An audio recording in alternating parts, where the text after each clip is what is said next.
Oi, gente, tudo bem? Gravando, falando com vocês, olhando mais pra cá do que pra cá, né? Mas assim, como é que estão de primaveras aí, beleza? Primavera chegou, né, gente? Chegou, era umas 3h15 da tarde. Acho que foi isso mesmo. Vamos falar um pouquinho, vamos cortar aqui, porque os assuntos da campanha Três Cores e Você desse ano são extensos. Falar sobre a saúde mental é algo que é muito necessário e a gente precisa debater algumas situações que acontecem. Não é só a depressão que pode levar um paciente a ter pensamentos suicidas ou até mesmo concluir isso. E a gente tem que falar sobre isso para tentar fazer a prevenção e evitar esse problema, né, que é muito sério, é muito perigoso. A gente vai falar sobre a hipocondria. Você sabe o que é hipocondria? Sim, mas como é que é? Como que isso é baseado aí? Vamos falar um pouquinho então? Então tá, hipocondria, gente, como é que como é que é um diagnóstico? Como é que isso tem que ser feito, né? Diante de um quadro, o paciente que apresenta os sintomas de hipocondria, ele tem sintomas simplesmente assim, que são específicos. Ou um grupo de sintomas, né, que não tem nenhuma assim, explicação médica, não existe explicação médica plausível. Por isso, essa condição ela pode ser assim, fortemente associada a outros tipos de transtornos, como a somatoforme indiferenciado, a conversão e transtornos dismórfico corporal e outros. O que é somatoforme? A questão das medicações, né? É o exagero, a tomada de medicações exacerbados, né? E essa conversão aí de medicação também com a doença, a pessoa realmente ela acha que ela tem muitos problemas de saúde, ela vai correr atrás de muitos problemas de doenças, né? Problema de saúde, a gente fala mais como doenças mesmo, tá, gente? E esses transtornos todos aí, né? E outros também que a gente não vai entrar aqui muito no mérito, mas uma das causas que realmente faz com que a gente vê que a pessoa é hipocondríaca é a questão das medicações, o exagero exacerbado de ficar tomando medicação exageradamente e até tomar as medicações por uma coisa que não existe, né? Que pode trazer sérias consequências aí para a própria pessoa que está doente. Então, a hipocondria é uma doença mental. Ela precisa ser tratada. E quem é que diz que essa hipocondria é uma doença mental? Segundo o Manual de Diagnóstico Estatístico de Transtornos Mentais, tá? Lá da 5ª edição. Esse é um manual, um livro, né? Que é muito utilizado pelos médicos psiquiatras, por todos os profissionais da área da saúde mental, psicólogos, né? Eles fazem o uso desse manual aí para fazer um diagnóstico melhor para este paciente. Esse livro aí, o número 5, ele foi lançado em 2013, mas ele teve uma atualização em 2022, tá, gente? Então, o segundo livro é exatamente isso. Ele diz lá que é uma doença mental e que precisa ser tratado, tá bom?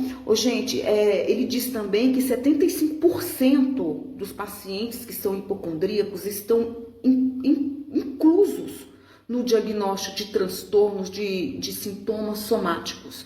Por que sintomas somáticos? Porque esses pacientes, essas pessoas, elas sentem de verdade. Elas sentem dores, elas sentem mesmo que está precisando de ajuda médica. A vida dela é só médico, fazer exame, tomar remédio, muito exacerbado. Tá bom? São pacientes que eles precisam, gente, ser assim adequadamente tratados. E por que eles precisam ser tratados? Porque existe um impacto muito grande dessa condição na qualidade de vida dessa pessoa, né? E assim, a funcionalidade social desses indivíduos é completamente atingida. vai para um lado muito negativo, tá? Principalmente com os familiares, viu? Tem muitos familiares aí sequestrados por essas pessoas que não reconhecem a sua doença, não procuram ajuda e ficam aí, né, à mercê da hipocondria, né? Assim, pela forte assim, associação desse transtorno a transtornos depressivos, né? Existe também um risco muito aumentado de suicídio desta população. Então, não é só a depressão que vai levar uma pessoa a pensamento de suicídio ou tentar concluir isso. Pessoas com outros transtornos, como a hipocondria, também pode fazer isso, tá? Então, a gente tem que ficar aí muito esperto. Gente, é muito importante prestar uma assistência adequada a esses pacientes que têm essas condições, tá bom? A hipocondria, ela vai incluir uma ansiedade, assim, considerável diante da possibilidade de obter ou contrair qualquer doença. Tem uma ansiedade absurda, um medo absurdo de contrair uma doença, né? É uma crença que vai impulsionar o paciente a buscar, assim, incontáveis profissionais da área da saúde e vai utilizar, como eu falei, a automedicação como uma forma de prevenir, né? De prevenir doenças ou sintomas que a pessoa acredita estar sentindo e pode levar à incapacidade desse indivíduo, que eu também já falei ali. Isso é um dos pontos, assim, importantes para a gente saber o que realmente acomete essa pessoa que tem hipocondria, né? E esse paciente com hipocondria, gente, ele pode apresentar esse altíssimo grau de ansiedade relacionado à própria saúde, quando assim não possui nenhum sintoma somático ou até na presença de sintomas. Então, não precisa ter sintomas. Ele vai ter essa ansiedade de tomar a medicação, de achar que está sentindo aqueles sintomas, de procurar médicos e mais médicos para tentar solucionar o problema que está na mente dele, que na verdade não tem, tá bom? Mas assim, essa ansiedade, gente, ela não consiste em critérios para diagnosticar esse transtorno de ansiedade, segundo o manual lá, o DSM-5, segundo esse manual, tá? Os indivíduos, o que acontece com esses indivíduos? Eles enxergam seus sintomas corporais ou a possibilidade de ter uma doença como assim uma situação ameaçadora à vida delas, né? Vai ameaçar. Mas de uma forma assim bem geral, eles tendem a pensar sempre o pior, viu? Sempre o pior. Isso aí vai levar a frequentar rotineiramente os serviços de saúde e a se automedicar, além de outros comportamentos que vão trazer riscos, que podem ser simplesmente danosos à sua integridade, ou vai interferir numa condição médica já pré-existente, que essa pessoa nem sequer se dá conta. Pode interferir, aí para tratar isso aí é um ó, né? É complicado. Mas assim, a gente tem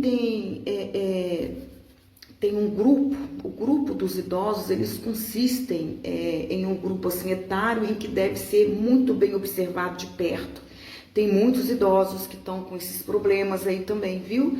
Visto que neles esses transtornos podem gerar pode gerar assim considerável um sofrimento, uma ansiedade, impulsionar as ações que pode levar a um risco potencial de realização de procedimentos desnecessários. Gente, esse grupo etário dos idosos, é claro que existem muitas pessoas da nossa idade, com 50 anos, com pessoas mais jovens que têm essa questão desse transtorno, que é uma doença mental da hipocondria. Mas os idosos, eles correm mais riscos por ter esse transtorno, porque eles podem cair na mão de profissionais que não são tão honestos e fazer com que esses idosos façam procedimentos que não são necessários. Também, isso, gasto de dinheiro. A gente tem que ficar de olho nos nossos idosos, tá? Mas assim, esses fatores de risco e prognóstico, Os prognósticos, eles estão organizados em 3 categorias principais. Quais são essas categorias? Os temperamentais, tá? Deixa eu pegar o meu caderno aqui, que tá tudo anotado. Vamos lá. Os temperamentais, ambientais e os modificadores do curso. A gente vai falar um de cada vez, tá? Os fatores temperamentais, eles vão incluir o traço de personalidade, afetividade negativa, neuroticismo. Eles vão ter uma afetividade muito negativa em relação ao traço de personalidade deles. A ansiedade ou depressão como comorbidade, geralmente a pessoa que é hipocondria, ela tem um grau de ansiedade e depressão como comorbidade, com potencial de exacerbar esses sintomas que vai incapacitar esse indivíduo, literalmente. Os ambientais são os fatores que estão mais associados à vulnerabilidade socioeconômica desse paciente. Poucos anos de instrução educacional, por exemplo, né? E eventos estressantes, né? Coisas da vida aí, diária. E os modificadores do curso, esses modificadores, eles consideram, assim, a ocorrência dos sintomas aos aspectos de demográficos, que é ali o ambiente em si, né? O histórico de trauma dessas pessoas, geralmente prévias na infância mesmo, como um abuso sexual, por exemplo, e as doenças ou transtornos psiquiátricos concomitantes, como a ansiedade e a depressão aí, tá? E assim, juntando aos fatores que a gente acabou de falar aí, estão os cognitivos, que podem afetar a sensibilidade à dor dessa pessoa. Essa pessoa realmente vai sentir a dor. Isso é, para mais ou para menos. E a tensão, gente, elevada, a sensação corporais também estão incluídos. Elas vão sentir, tá? Portanto, gente, essa hipocondria deve ser investigada cautelosamente, né? Porque as comorbidades aí, tudo junto, pode trazer uma gravidade até muito maior. Tá, Silânia, mas como é que eu vou identificar esse paciente? Né? Tem alguns traços mais simplórios que a gente falou que você pode até identificar, mas não é assim. Quem faz o diagnóstico é o médico psiquiatra, tá? Beleza? Não é a gente, é um médico psiquiatra. Você nunca pode falar que um paciente está com a doença X se ele não tiver um diagnóstico prescrito, válido pelo médico, tá? Se a pessoa diz que está com depressão, mas ela não tem esse diagnóstico, não tem por que acreditar. Tem muita gente que usa doenças mentais aí para ter ganhos secundários, terciários, nós já conversamos sobre isso. Isso é muito sério, tá? Tá assim de gente assim. A hipocondria, gente, é uma condição que pode ser encontrada no transtorno de sintomas somáticos, tá? Ou no transtorno da ansiedade da própria doença. Ambos esses transtornos, o indivíduo, ele está assim diante de uma situação que não há explicação clínica nenhuma para suas ações e preocupações exacerbadas associadas à saúde dela. Não tem. Quando o comportamento e a função desse paciente, a funcionalidade desse paciente está relacionado ao surgimento de sintomas físicos ou mentais, sem nenhuma explicação médica bem definida, aí sim vai enquadrar no transtorno de sintomas somáticos. Mas por quê? Faz todos os exames, faz tudo, vai no médico, mas não tem nada. É assim que é definida, tá bom? Aí vai se enquadrar no transtorno de sintomas somáticos. É um transtorno, né? Mas num cenário assim de intensa ansiedade relacionada à saúde, mas assim, nenhum sintoma somático, não tem sintoma nenhum, e sem contexto também explicável por outro transtorno psíquico, né? Está o transtorno da ansiedade da doença. Sabe, nenhum sintoma somático, sem contexto explicável, não tem o que explicar ali, né? Não tem outro sintoma psíquico, outra doença para explicar por que essa pessoa está tão ansiosa em dizer que ela está sentindo isso, aquilo, outro, mesmo alguém perguntando para ela, um profissional perguntando para ela, mas você está tendo isso? Ela dizendo não, mas ela tem algumas ações e atitudes, como se automedicar, né? É aonde o médico pode chegar com um diagnóstico aí, como transtorno de ansiedade de doença. Ela tem ansiedade em ter medo de ter aquela doença. Lembra que a ansiedade é futuro, depressão é passado? Pois é, ela vai ter medo disso, né? E assim, os critérios, né, desse transtorno somáticos, né, esses sintomas somáticos, quais são os critérios? Gente, para fazer o diagnóstico da hipocondria, lá no livro DSM, nesse livro 5, né, DSM-5, ele vai preconizar alguns critérios para os transtornos de sintomas somáticos na qual a hipocondríaca ela está inserida.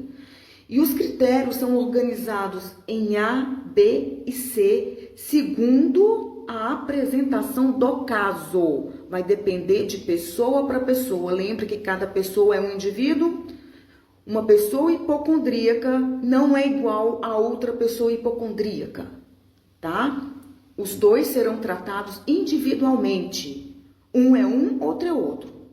Vamos lá para o critério A. O que o critério A vai preconizar aí? A presença de um ou mais sintomas que causam aflição ou resultam numa perturbação significativa da vida diária dessa pessoa.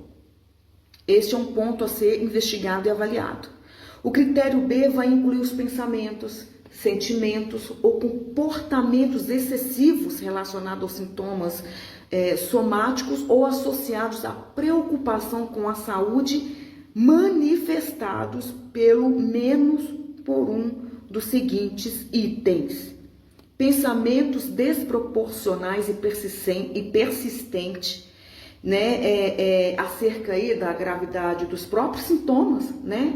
O nível de ansiedade persistente também elevada acerca da saúde e dos sintomas que essa pessoa está sentindo, porque ela vai sentir, né? O tempo e energia excessivos dedicados a esses sintomas ou a preocupação a respeito da saúde. Vocês entenderam como a gente tem que tentar avaliar esse paciente como médico, psiquiatra, o psicólogo, todos os profissionais da área da saúde, né? Quem faz o diagnóstico é o médico psiquiatra, viu, gente? E o critério C, que vai expressar que os sintomas podem ou não estar continuamente presente. Mesmo se o sintoma não tiver presente, ela vai sentir tudo isso aí que a gente acabou de falar, tá? Mas a condição de estar sintomático é persistente, tá? Sintomático é sentindo realmente tudo. Isso aí mais de 6 meses, levando a mais de 6 meses. Sintoma presente ou não presente, isso também será avaliado, porque ela vai sentir tudo tendo ou não os sintomas. E ela vai fazer coisas que realmente é muito exacerbado, como perder sua vida diária mesmo, à procura de médico, tomando medicações extremamente exacerbado, né? Prejudicando e muito a sua saúde. E também a dos familiares, das pessoas que estão por perto, né, gente? Porque não deixa de ser um sequestro, principalmente quando a pessoa não trata isso, né? O que é muito difícil, tá? É muito difícil uma pessoa que tem hipocondria assumir que está com esse transtorno. Aliás, muita gente não sabe que hipocondria é um transtorno mental, é uma doença mental. Tá bom? Mas assim, com vários transtornos identificados lá na DSM-5, né, nesse livro, outros pontos também tem que ser muito esclarecido aí no quadro clínico desse paciente. O médico ele vai ter que especificar se o paciente tem dor como um sintoma predominante. Essa dor que ela sente é predominante? E se a dor é persistente? A dor é persistente? Qual a gravidade desse quadro? Tudo é muito bem avaliado, né? A gravidade do transtorno é leve quando apenas um dos sintomas do critério B é identificado. Moderado na presença de 2 ou mais sintomas lá do critério B, tá, gente? E grave quando 2 ou mais sintomas do critério B for associado a múltiplas queixas somáticas.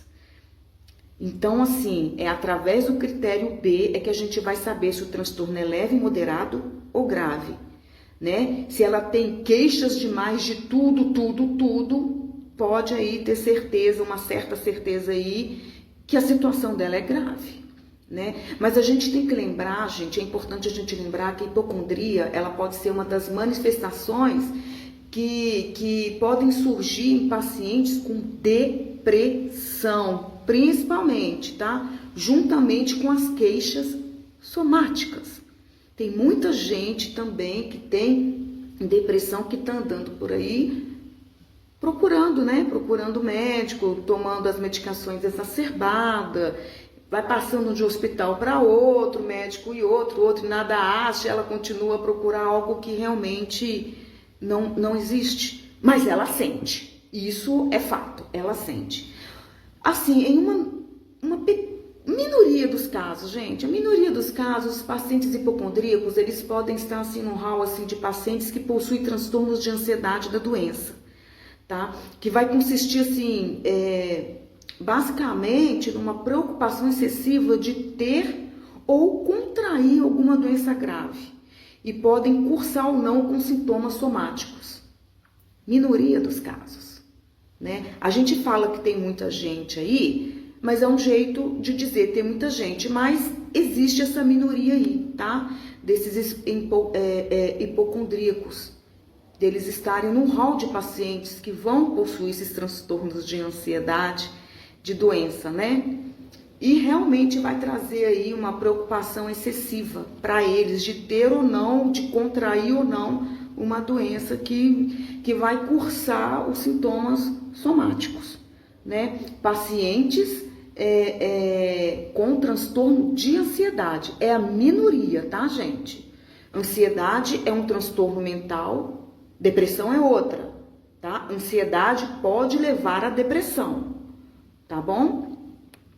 É isso. Ansiedade pode fazer isso com a pessoa, tá? Mas nos casos associados ao transtorno de ansiedade da própria doença, a preocupação com a doença, ela não é explicada. Ela não vai ser explicada adequadamente por outros transtornos, como sintomas somáticos, por exemplo, né? O transtorno de ansiedade da própria doença, da hipocondria, pode não explicar, ela não vai explicar, não vai ter uma explicação adequadamente por causa desses transtornos como sintomas somáticos. As dores que ela pode dizer que está sentindo, tô com muita dor no ombro, tá doendo muito, tô com prisão de ventre, minhas costas dói demais, meu rim tá doendo, ela sente dor até onde num fio de cabelo, enfim. É complicado, né? A gente sabe que a ansiedade, ela pode sim trazer algumas dores físicas, mas o que a gente avalia aí são as questões exacerbadas, né? Existem dores que não é associada à ansiedade, mas como a pessoa com hipocondria, ela tem esse transtorno de ansiedade por causa da doença da hipocondria, que ela vai apresentar sintomas que não tem nada a ver com a ansiedade da hipocondria, da doença da hipocondria. Nada a ver. Vocês entenderam isso? Pois é, nada a ver. Ela vai falar que está doendo, mas não tem nada a ver com a hipocondria dela, não, com a ansiedade que a doença traz, né? E assim, os diagnósticos diferenciais da hipocondríaca, né? Eles devem ser muito bem investigados, gente, como outras condições médicas associadas aos sintomas referidos, aos sintomas ditos pela própria pessoa, transtorno de pânico, ansiedade generalizada, depressão, transtorno de ansiedade da própria doença, né, o transtorno delirante, a pessoa pode delirar, né?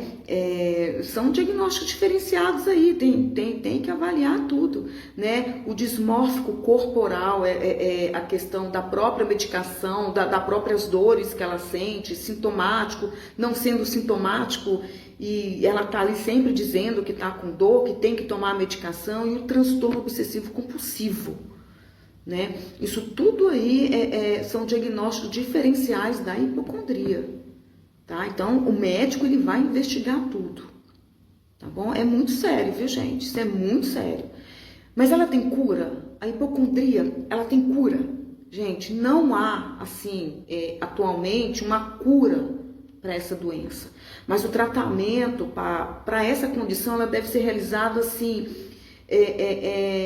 que possível, tem que ser realizado que possível, o mais rápido possível, para auxiliar mesmo, né, o paciente assim na redução desses sintomas e principalmente na melhora da qualidade de vida dele, né? E assim, a terapêutica adequada para hipocondria vai alinhar assim aspectos comportamentais e medicamentosos, conforme o quadro apresentado pela pessoa. Né? Sempre identificando a gravidade e para nortear o tratamento. Então, vai avaliar lá, né, nas questões A, B e C, né? Moderado, leve, moderado ou grave. O tratamento vai se basear nisso aí.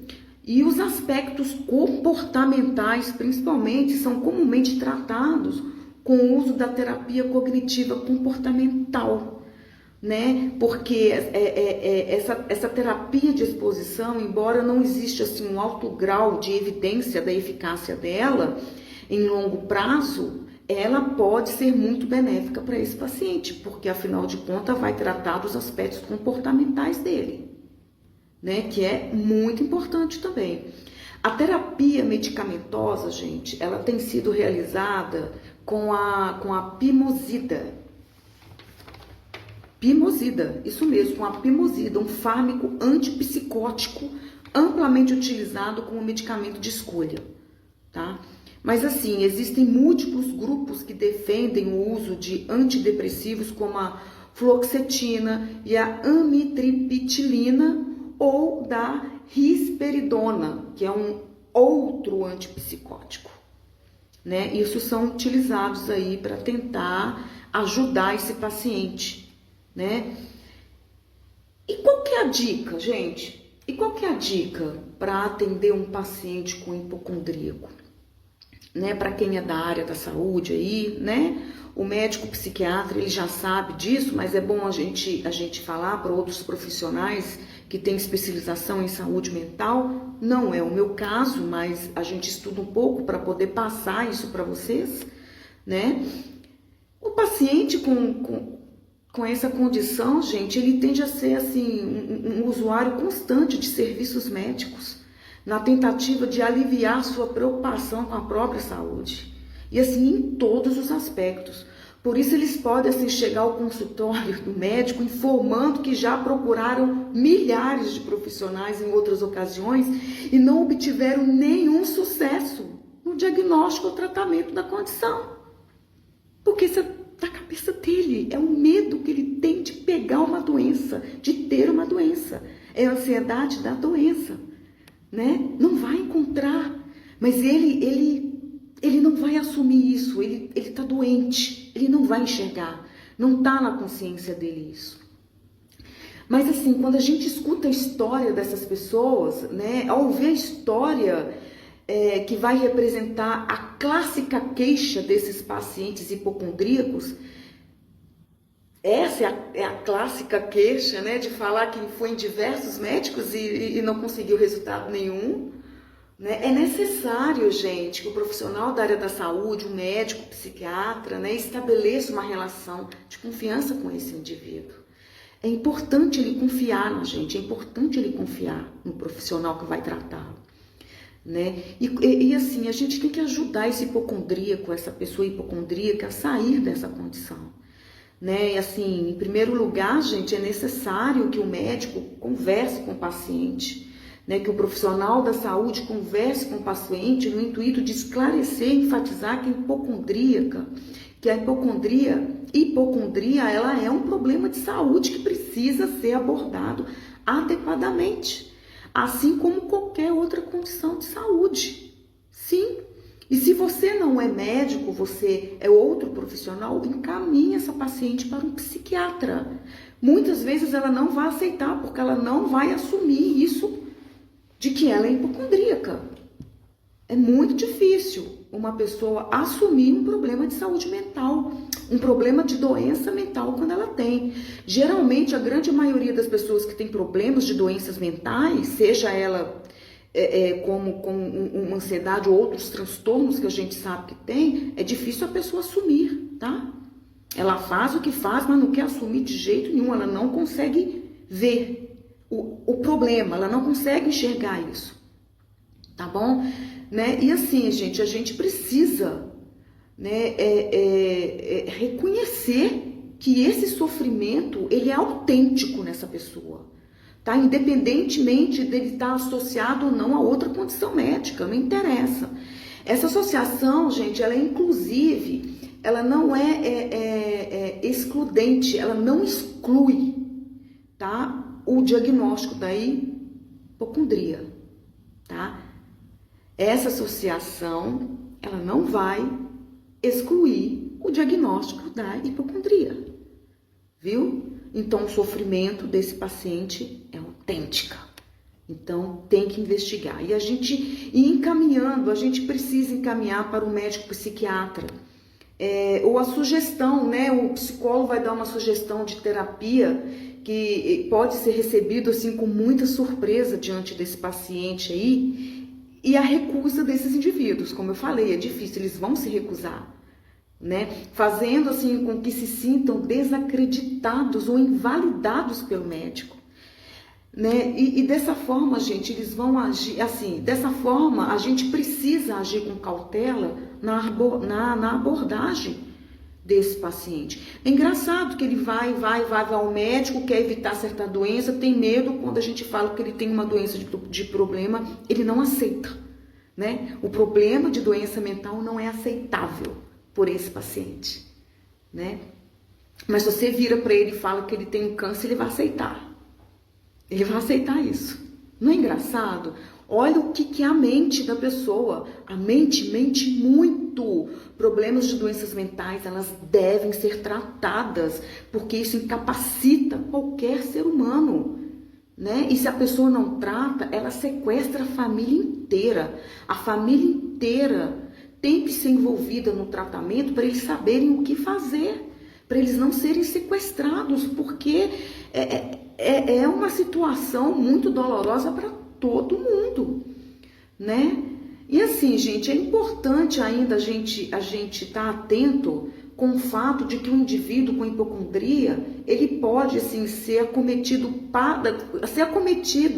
com patologias reais, tá? Ele pode, sim, sim, precisar de tratamento com essas patologias reais aí. Embora pelo histórico de múltiplas buscas por serviço de saúde e possível uso exacerbado de medicação completamente desnecessárias, possam ser fatores que podem confundir o profissional da área da saúde. Cuidado, gente, para vocês não serem confundidos, tá?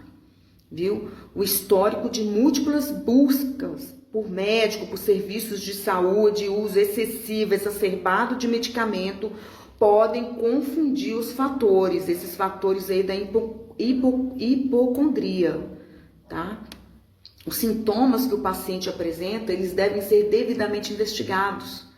E assim, nesses casos, uma boa anamnese, que é a história de vida desse paciente, quem assistiu o vídeo que foi enviado pela Mundiblu sabe que é isso, né? E o exame físico bem conduzido são, assim, imprescindíveis, além da escuta apurada, né? Completamente. Mas assim, gente, a hipocondria, ela não tem um tratamento específico e bem estabelecido. Por não existir um tratamento específico e estabelecido para essa doença, para a hipocondria, essa é uma condição em que o acolhimento ao paciente vai se tornar assim muito importante para ele. Pelo comportamento de risco que esses pacientes podem desenvolver, o profissional da área da saúde, o médico principalmente, ele precisa estar muito atento às condições do tratamento em todos os aspectos. E incluir o paciente nas escolhas terapêuticas que serão adotadas. Sim, incluir o paciente, conversar com ele antes e falar os benefícios que isso pode trazer. Né? E assim, devido a essa necessidade de tratamento adequado, esses pacientes eles devem ser encaminhados aos médicos psiquiatras, e psicólogos, visando assim, para eles terem uma abordagem interdisciplinar sobre a situação dele. Mas a forma em que essa solicitação é apresentada para esse paciente, vai precisar considerar que o sofrimento dele seja real e involuntário. Né? Vai ter que conversar com ele, olha, a sua doença ela é involuntária, mas ela é real, mesmo que não haja explicação definida para as crenças desse paciente. Entenderam? É muito complicado, gente, é muito complicado, porque o paciente ele tem que reconhecer que ele tem essa doença, a hipocondria. Então, a gente consegue sim, quem faz o diagnóstico nesse caso é o médico, o psiquiatra, o psicólogo também pode ajudar e muito com isso, mas a gente tem alguns sinais que a pessoa atribui e que a gente consegue visualizar isso. A questão das medicações exacerbadas, dele ficar tomando medicação exacerbada e sem necessidade, é um fator predominante, sim, que pode dizer que ele tem algum problema com hipocondria, que ele pode ser hipocondríaco, mas aí tem que investigar outros fatores e principalmente doenças que já estão ali existentes. Então a gente não pode deixar isso de lado, não. Tá bom, gente? Tudo bem? Vocês entenderam? Pois é, então, quem faz o diagnóstico é o médico, tá bom? Então, a gente nunca pode dizer que a pessoa é hipocondríaca se ela não tiver um diagnóstico. Mas, sinais, a gente observa e a gente pode ter uma certa visão disso aí, tá bom? Essas pessoas existem em todos os lugares, tá bem? É isso, gente. Continue, por favor, que a gente vai continuar aqui, tá bom? Continue aí, que eu vou continuar com vocês aqui. Gente, muito obrigada, viu? Um grande abraço. Silânia Mundiblu, práticas avançadas em saúde no trabalho do trabalhador, porque Mundiblu são todos os profissionais. Ótima primavera para vocês, viu? É a estação mais linda do ano. Tchau, tchau. E aí, gente, vamos continuar.